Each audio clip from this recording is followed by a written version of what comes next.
Next Andhra Pradesh Odisha border దగ్గర ఎలా ఉంటుందో చూపిస్తా. మేము కోతులం అనే పేజ్ ని యూట్యూబ్ లో సబ్స్క్రైబ్ చేసుకోండి. చూడండి అరకు ఎంత న్యాచురల్ గా ఉందో, పీస్ఫుల్ గా ఉందో. మీరు మీ ఫ్రెండ్స్ వచ్చి ఎంజాయ్ చేయండి గైస్. మనం ఎప్పుడు ఉంటామో ఎప్పుడు పోతామో తెలియదు.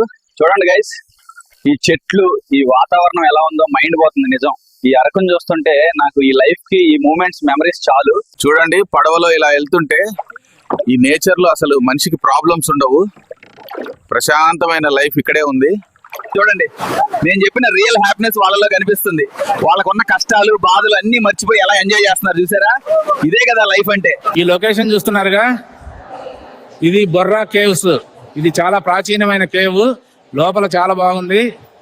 మ్యాగీ పెప్పర్ చేసుకుంటున్నా, బాగా ఆకలేసింది. మళ్ళీ 150 కిలోమీటర్లు సైకిల్ రైడ్ చేయాలి కాబట్టి టైం వేస్ట్ చేయకూడదు. అరక చూసారుగా ఎలా ఉందో. ఇప్పుడు నేను ఆంధ్రప్రదేశ్ దాటి ఒడిశాలోకి ఎంటర్ అవుతున్నాను. మేము కొత్తలం అనే పేజీని ఫాలో చేయండి, యూట్యూబ్ లో సబ్స్క్రైబ్ చేయండి. Bye guys.